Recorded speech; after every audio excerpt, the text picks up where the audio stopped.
Hello, Sherry.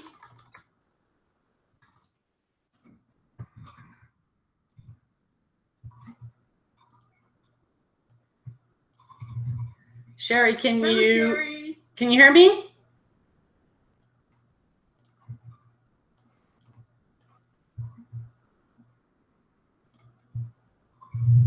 Sherry, can you hear me?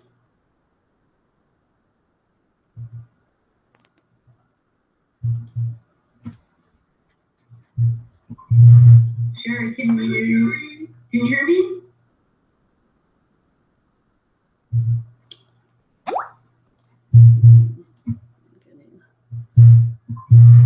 Sherry, can you?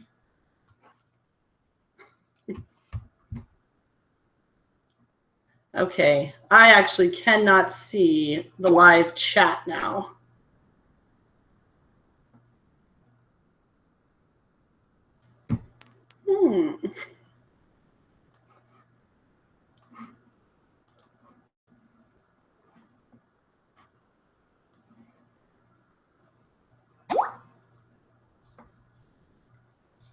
All right, hello everybody. I'm just trying to figure out some little few technical difficulties really quick before we get started, because I have not actually used the Google Hangout live chat before. So for some reason, I do not see your guys' live chat now. So I'm going to ask Sherry to really quick before we get started monitor that. Hold on, let me mute this. There we go. Sherry says it's a little blurry on her end. All right, not sure how to fix that. You guys can, if you would like to join the Hangout, I'm going to go ahead and add a link for that. If you have a microphone, you can join it. You don't have to use the video portion of it. I'm going to go ahead and turn the video portion on really quick just so you can see someone's on the other end here.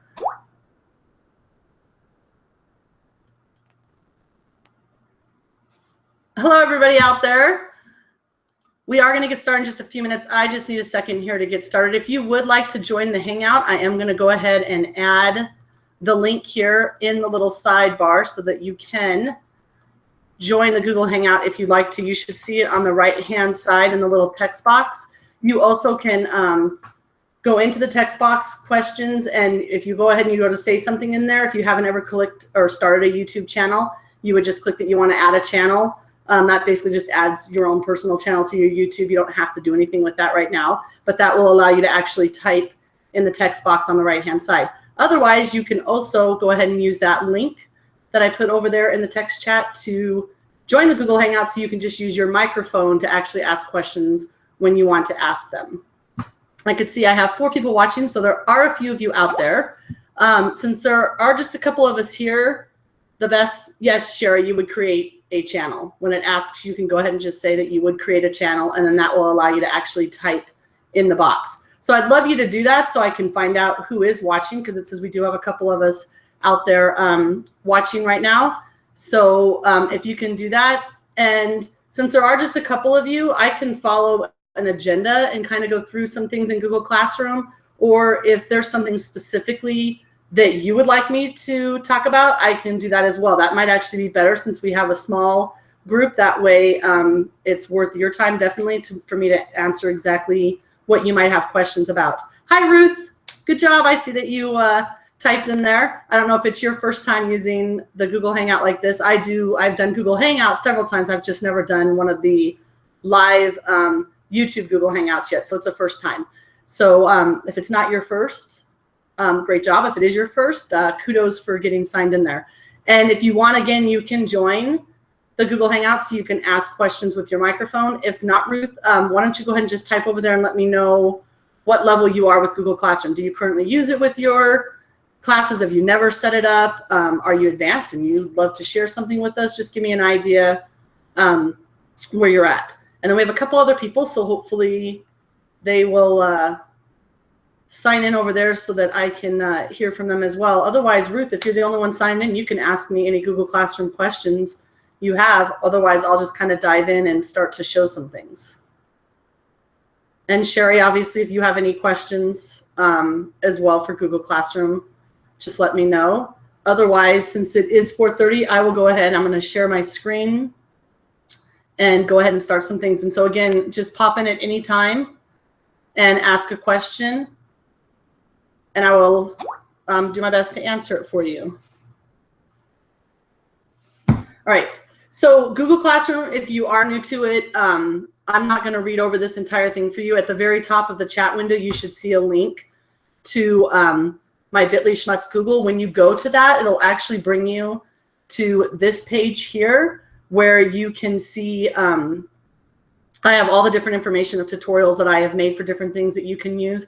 The Google Classroom tutorial that I'm looking at today with you is right over here to the far right. It's the far column underneath teachers that says Google Classroom tutorial. So Sherry's saying it's a little blurry. Sorry, I'm not sure how to make that clearer on your guys' end, but hopefully it'll give you a good enough idea. When you go to that link, you can see it. It's not blurry, obviously, on the link, just in the feed here. So when you click on that, that'll bring you to this tutorial right here. I'm not going to read over this entire front page because you can read over that later, but it just tells you some of the pros to using Google Classroom. Let me just read real quick, Ruth, since you wrote in there, you're not a classroom teacher. I was hoping to use it for classes for my business. I would love to learn about it since I've never used it. Of course, yep, you sure can. So I'm going to just start with some basics then, since you're the only one who has come in here so far, but the other ones watching, again, you can join the Google Hangout to actually voice over and, you know, ask me a question. Feel free to interrupt, or you can click on the say something, make a YouTube channel, which is really easy. You just literally click create the channel, and then that'll allow you to type in there so you can ask me questions. So Ruth, I'm going to go ahead and show you kind of what happens. Basically, you I will tell you this, you have to have do you have a CCSD Google account, Ruth? Because you do have to have an account in a school domain in order to use Google Classroom. So if you don't have an account within that, you would not be allowed to use Google Classroom. It is only for those who are within a domain, like our Clark County School District domain. You also then have to have the people that are joining your classroom have to be part of the domain as well. So yeah, sorry, that is not going to allow you to use Google Classroom then. You can look into the G Suite for Business. So that might be an option, but I honestly don't know if Google Classroom is something they offer on that side. So there might be some other options you might want to look at in order to do what you want to do for your business. Sorry, but this won't work. Yeah, sorry about that. All right, I'm going to go ahead and continue on. We do have a few viewers, so I'm going to go ahead and just talk about some of the newer features in Google Classroom that are happening right now. So if you come back here, this is where you will see your dashboard of all your classes. I'm going to actually use this period 01 because I can't use one of my regular classes because of all my students. You're welcome, Ruth. Good luck. So I'm going to use this one here. To create a class, first of all, let me go back real quick in case we have anybody new watching. To create a class, you just click on the plus up here, and you would either join a class if you were a student, that's what your students would do, or you would create a class as a teacher. As a teacher, you could join a class too. There are actually some schools whose admin created Google Classrooms, and that's how they are correcting some of their stuff. Sherry, I see that you're saying, is anyone else blurry? Unless you get into the chat, I can't really have you tell me. I'm watching it on another full screen and it's not too blurry, Sherry, so it might be something on your end. I'm watching it on a second computer in my house, and it's you know, it's not perfect, but it is good enough. So sorry, hopefully it'll give you enough of a gist of an idea as I go through it. So we'll go ahead and go into period 0 once you've created your classes. I will tell you on this tutorial link that you have here. Oh, thanks, Ruth. It was blurry for you too. All right, hopefully, Sherry, can you see it enough? If you can just answer in the chat there for me. Can you see it enough that you can follow along? When you look at this tutorial here, if you go to the second page, there's lots of links I have in here for all different levels, whether you are just starting off or you're wanting to see some of the other features that you can do with it. So this is definitely a little place you can spend some time in. When you come here, for creating your class, these are just a few tips I'd have, especially if you are a school like a middle school or high school when it comes to class names, I would definitely make sure you put a period number in there and either your subject or the teacher last name in there. And I find it's even helpful to put the year underneath where it asks for extra information. And you'll want to create your classes backwards for display order. So that means start with 6th period. And again, this wouldn't pertain to elementary teachers, more middle school and high school, because you can see here on my dashboard, notice period 3, I have 3 different classes, starts first. So if you're one of those people that really wants it to be in order of 1, 2, 3, you create them backwards, because you can see my period 1 was the first to start, so it kind of created them backwards. So again, those are just some tips in here, and these are some assignment tips we'll talk about a little bit later. It was hard to read and see what you were doing while in the Google Classroom. All right, I'm not really sure how to make that where it's not as clear. Hopefully once you're in your own classroom, it might be a little bit better. Sorry, I'm not sure how to make it clearer on my end. It might just be something with the feed, so I apologize for that. So again, we'll go ahead and we'll get into our classroom. And in order to have your students join, you can come here to the Students tab, and you'll see right here is your class code. I find that's the easiest way to add students to your class is by just giving them the code versus inviting the students, because then you have to choose each of their emails individually. So I do find that it's best to just give them the code. You'll see down here, this is new, Guardian email summaries. You need to actually make sure that this is toggled on if you want to be able to add guardians to your classroom. They don't actually get added to your classroom. What happens is you put in the parents' email addresses, and then they can choose to get a daily or weekly summary of the assignments in their child's class. So I joined this one here, but let me just go ahead and remove this guardian. So basically what you'll see here is you'll see a list of all your students. This class only has 1. You would click on Invite Guardians, and that's where you would type in their email address. Now, if you're in a school setting where a student has like 6 different teachers, once one of you adds the email for a student, it would actually add that email address for the rest of them. I don't actually use the email guardians for my class because it just doesn't, it's not something I have found necessary. But that is one of the great things about Google Classroom is that everybody can use it in the way that works best for them. So, and again, on those tutorial pages, the link that I gave you, if you go back to slide 2, there's some information right down here where you can get additional information if you want to look more into the Guardian summaries. It shows you what it looks like from the parent side. There's a great video there that also shows you how to set that all up step by step. So if you want to look more into that, you can. So coming back to your stream, there have been some great new features that have been added just over this summer and start of the school year. So to add information, you come down here to the plus sign, and you'll see you have the different options. You can create an announcement just to give the kids some information. You can create an assignment, a question, which is great. It can either be where the students give a short answer, or you even put up a multiple choice. That's a great way to take a quick poll of your students or to assess, you know, where they're at right now in the class. It's great for exit tickets, even just an introduction when they walk into the classroom to kind of get a check to see where they're at or touch base with what they did the day before. And then you can reuse a post is the 4th option, which I don't really use too often myself. You'll notice over here to the left are topics. This also is a new feature. And I think I have not started using it too much with my class yet, but I can see how this would be a great feature, because that's one thing that sometimes the stream in Google Classroom can become pretty long for the kids to find things.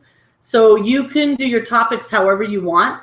How I have here is how I plan on doing it within my class, because a lot of times when you have discussions or questions and assignments all in the stream, it can become overwhelming for the kids to find something. So that's what's great about this is I kind of broke my topics down to announcements, assignments. So you can see if the students click on assignments, they'll see just the assignments in the course. I only have one in here that I just made to show you guys something. But if I click on announcements, you'll see I was playing with that in here to show you guys some different ones. They see just the announcements. So obviously there's many different options for how you want to do your topics. Maybe you want to do it by units. depending upon what unit you're on, so that they can specifically find the assignments and information for a specific unit. So you can add topics here. So you could actually preset them all up, which that feature just came this month actually. Otherwise, if you come to the plus sign, I'm going to go ahead and do a simple one first with the created question. So you could just come in here. I'm just going to put what is today. And again, I can leave it to where it's a short answer, or I can change it to where it's a multiple choice. And I would just go in and type in the different days. You can see this is really similar to like what a Google form would look like. You have the option here where students can see the class summary, or you can turn that off. Here for topic, there's again where you can create a topic right here, or if you already have your topics created, I would obviously add another topic for this. I'll just put it in as an announcement right now. Notice down here at the bottom, you have the ability to be able to attach something. You can go to your Google Drive and actually put a link into something there. Maybe you want them to read something and answer a question. Maybe it's a YouTube video, and then they have some type of check-in for understanding. And then you can just add a link to any website here. But here's a great new feature, which I am so in love with, that they have added, the ability to schedule. So if you click ask, it's going to post the question right now for them to answer the question. I'm sorry, Ruth, I just saw you asked a question over here. So is Google Classroom similar to Canvas? Canvas is a true LMS. There's a lot of argument about that. Is Google Classroom an LMS? Is it not? Definitely Google Classroom cannot do as much as Canvas can in the way of incorporating quizzes and all those different type things, and the ability to be able to have them work through different pages or modules as they go through. But if I were to sit and weigh the two for my classroom situation, Google Classroom works best for me. I would not actually use Canvas for my Google Classroom. I mean, for my class purposes, it's just, I just find it works much better. It integrates with, with my website that I use, and it integrates with the Google Drive, making it so easy for sharing and setting everything up. It's very low tech. Any teacher could literally come in and set up their Google Classroom in 10 minutes and get started with their kids. So it definitely doesn't have as many features as Canvas does. Okay, sorry. So if you click on ask, that's going to post the question right now for the kids. Save draft would be, you're not sure when you want to post it, or you need to still add or make changes to it. But the huge one is schedule. So now you can actually click on schedule, and you can choose when you want something to post. So this is fabulous for so many different reasons. One, the night before, if you're getting all of your stuff ready for the next day, but you don't want to obviously post it for kids to already see it, so you can set a time, at the start of the period. Maybe you want it to post or right before class starts. Maybe you have a substitute, and so you want to have everything in your Google Classroom ready to go for your kids. An assignment you want to post, whatever, 10 o'clock at night, whatever it might be. So schedule is huge. So you would just choose your time that you want to, the date, and then you would type in the time, and you can change this manually to any time that you want it to, and then you just click schedule. And so at 9 o'clock tomorrow morning, that will automatically post that question for my students. And what's great is you have the ability to do that with all of the features here: assignment, an announcement, ask a question. So the next big thing, I'll just go over some stuff with creating an assignment, a few tips. So first thing with an assignment, the different options you have is, if you come in here, I right away go in to click all my different classes. This works for some situations. Obviously, if you're taking a poll, you might need to do, or if you want to schedule it at certain times, you'd have to set it up individually for each class. But if you're giving the same assignment for each period, it's great to go in here and just be able to check all these boxes and post it at one time for all classes. Then you would type in the title of your assignment. I use dates as the beginning of my assignments all the time, because I find that it helps students find an assignment easier. This little 1109 code, which is today's date, I actually use that as my shortcut code, my abbreviation in Infinite Campus. So when students see that they're missing an assignment, in my gradebook, this would actually be named 1109. I'm going to call it, I'll just call it Google Doodle because I know I have that, something I can show you. So I name it very specific, and that's exactly what the name is in my gradebook as well. So it's easy for me when kids need to do makeup work. It's easy for students to go back and find it on the stream because they know exactly what date and assignment they're looking for. So it kind of has helped out a little bit. This is where you would just type additional instructions. It's not necessary. You don't have to. I'll just type something in here. And then the due date, don't feel like you have to use a due date. I don't use due dates for any of the items in my gradebook. So again, this is a personal preference. And another reason why I love Google Classroom, because you can choose to use it or choose not to use it. It's totally up to you. And then topic, again, is obviously your choice. I'm going to choose assignments. And then oops, thank you. She asked another, let's see. Can you put on class lectures into classrooms? Do you mean like, can you add a video to Google Classroom? If that's what you mean, absolutely. When you come down here, I'm kind of getting right to that. When you come here, an attachment would be to go to your computer. You can upload anything. You can get something from your drive and add anything there. So if you had a video or class notes or lecture notes, you could definitely add that. I come here to my Google Drive a lot. And so this is another reason why I use the name of like the date.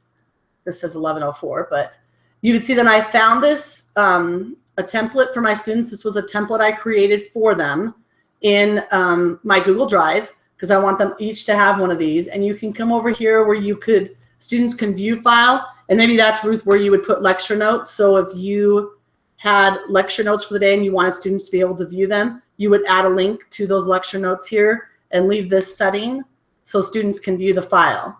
If you want students to be able to edit the file, you would choose this option. Now keep in mind, every student in your class now has the ability to edit that file. This is a great feature for collaboration. So if you are doing some type of activity with your students where you want all of them to be able to collaborate on a document, this is a great idea. Keep in mind, if this is your first time doing a collaborative activity, I definitely wouldn't just have one document on there where they're all just on there at the same time, especially if you have larger classes. So a couple examples, what you could do is if you had a document, maybe you would enter you could insert a table and assign a row to each student for them to type on. If you had a Google slide, you could presentation that you wanted all the students to edit. Maybe you're assigning one slide to each one of your students. If you did a Google Sheet, same thing. You could, assign different rows that way and have your students do that. And then the final option is to make a copy for each student. This is what I use this a lot. So to make a copy for each student, basically as soon as you assign it to them, when the students, I'll go ahead and sign this and show it to you from the student point of view. And the naming of your file is very important because that is what the student's file name is going to be as well. So now when I open up and I look at this from a student's point of view, let me refresh this. So now I'm logged in as a student in this period 0 class. You'll see what just showed up here is their 1109 Google Doodle. They will click on open. And because I had it make a copy for each student, you can see right here, 1104 Google Doodle, student 1 Schmutz. This happens to be the name of that account, but this would name this your student's account, Becky Smith, Jacob, Washington, whatever it is. So when they click on here, it opens up their document copy and they're able to come in and type on here and do whatever they need to do on this document. Now, the great thing is you will see everything that they do live. So let's go back to you as the teacher. If you come here to your drive, you have a classroom folder that's automatically created for you. Make sure you never remove, delete, or do anything to that classroom folder. So when I come in here to period 0, you will see 1109 Google Doodle. It automatically created a folder for me with that assignment name. When I open it up, you can see it already shows me a copy of this student's file. So if I had 35 kids in this class, I would now see 35 files all listed here. So I can right-click and choose Preview. And even though I only have one student, if you had a bunch of students in here, you would see an arrow to the right here. And this is a quick way to go through and preview them. It's hard because I only have the one student. So I'm going to come back here actually and open this. And you can see that student made the square on this, or sorry, rectangle. Sorry, math teachers. Made a rectangle, so you can see I can see their work live and give feedback as students are working. So that is what is so great about Google Classroom, is that as soon as the students open that assignment, you get a copy of it and you're able to see their work live, give feedback as you're going through it. You can also get to their assignments if you click on your link here and you go here to the folder. You'll see here, here's a thumbnail. So if I had 35 kids in this class, you would see 35 thumbnails in here of all the different students' projects where you can quickly open them here. I don't usually grade this way and look at it this way. I usually look at it through my Google Drive. And so right here's a faster way to get to it. And literally you just click on that folder and that opens up the folder that was created with all the assignments for that specific assignment. It's a little slow going in there. So I don't know if I want to go over too much more because that was kind of a lot. If anyone had any questions, again, you could type them in the box. You always, if you have questions, please feel free to come back to our Google group on Google Plus community. If you haven't joined it, go ahead and you can join it.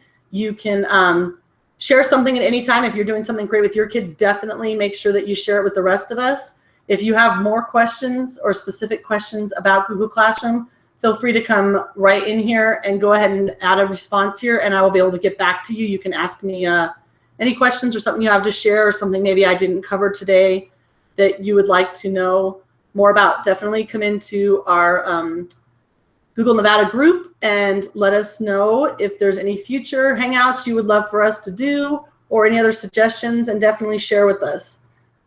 So if nobody has anything else, or Ruth, do you have any other questions? Hopefully I answered your questions about the lecture notes. Sherry, do you have any questions at all? And Sherry, I know you're a math teacher, so that's another feature I didn't really talk about because honestly, I haven't really used it much myself, but you can now have students annotate right on with the Google Classroom app on Androids or on iPads.